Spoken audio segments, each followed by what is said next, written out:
Well, have I got some news for you?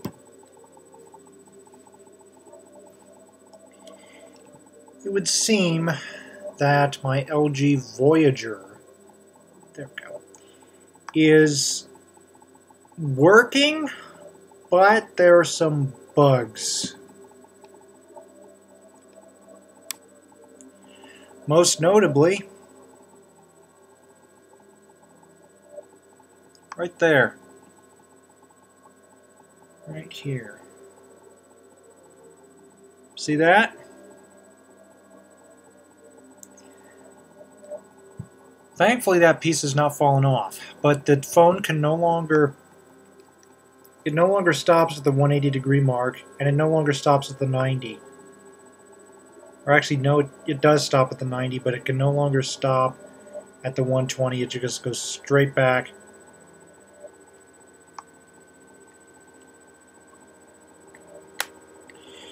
And you're thinking, oh, it's just a physical issue. There have also been instances of the phone shutting off in my pocket, shutting off during the middle of a call, shutting off at completely random intervals. And no, it has nothing to do with the battery.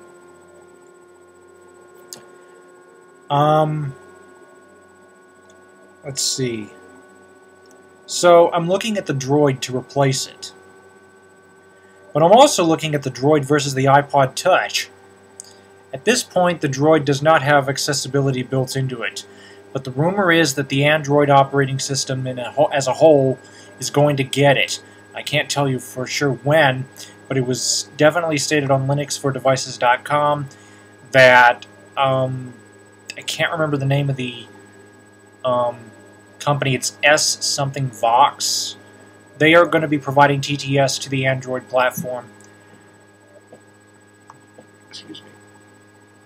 And the beautiful part is that I believe any and all Android devices will be able to take full advantage of this.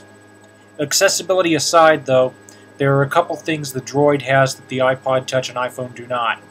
Larger screen, much higher resolution camera, dual LED flash, and the most important aspect, it's open. It's open. Android, for those of you who do not know, is a Linux-based operating system. Linux is open source. Anybody can take a look at it, anybody can modify it, and everything about it is free, and the hierarchy is such that Linux is not easily hacked. Now, I'm not saying it's impossible to hack it, but the odds of it truly being attacked are very slim. Because not only is the hierarchy such that I cannot even adjust the time without an administrative password, but there are millions of people working on Linux all over the world. In fact, in a lot of the other developed countries, particularly those that don't speak English, and also in developing countries as well, who are just starting out with computers, Linux is very widely adopted, because over there they cannot afford to take on the financial expense that Microsoft is forcing them down their throats, and also the worry of viruses and whatnot. Linux is very secure, it is very robust, it is a perfect platform to build a mobile operating system on top of, and that's what Google has done with Android.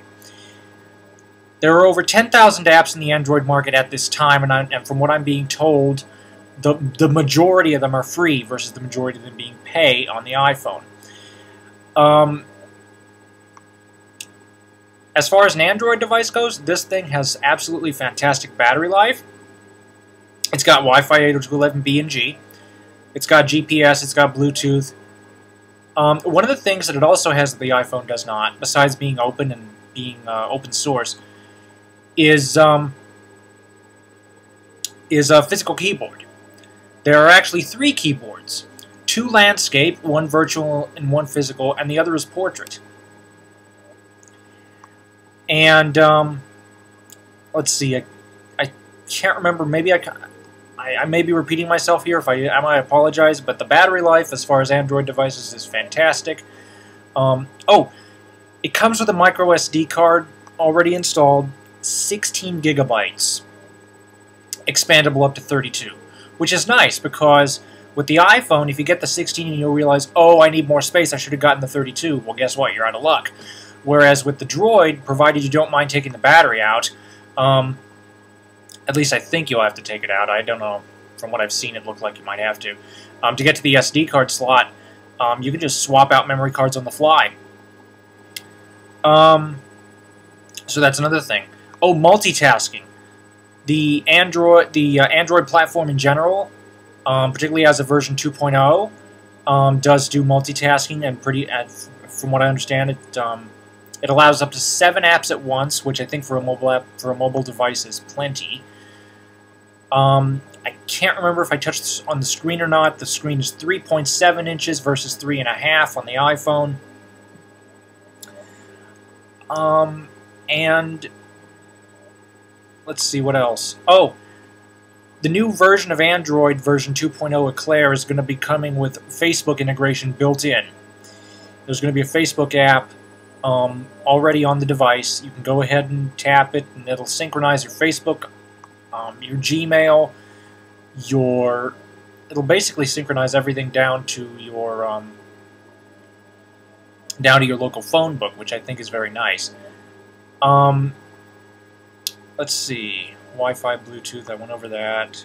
Expandability, went over that. Full 3.5mm headset jack. But I think the big thing here versus the iPhone is that it's open. And a lot of people are saying, oh, wait, just a moment. You can jailbreak your device, make it open that way. There's a little bit of a problem with that. And that is that with me, I understand that the odds of truly bricking your device are slim, but at the same time, I'd much rather have a device that's already open instead of having to go in and open it myself using a process that runs the risk of potentially bricking your device. Now, I know a lot of people are saying, oh, wait a moment, you can restore. That's not the point. The point is that you have to take extra steps. And from what I understand, some of these methods can take a while. I'd rather just have it completely open out of the box. One of the other advantages that the Android device has, not so much over the iPhone, but definitely, excuse me, the Droid, not so much over the iPhone, but definitely over every other device on Verizon. There is no Verizon proprietary software on board. There's no VZ Navigator, there's no VCast, none of that. Completely, like I said, it's completely open. And I am really, really looking forward to this. It'll be out next week for $199 on contract, and I think it's well worth the price. Oh, there's one more thing. It's going to be coming, it's not going to come with this, but there's going to be an optional dock that you can get with it. You stick it on its side. What does it give you? Media Center. So, I'm definitely looking forward to the Droid. And it will more than likely be replacing the Voyager once I get some more information on it. But what's your take on Android versus the iPhone operating system? I may take your responses and make a video out of that, but we'll see.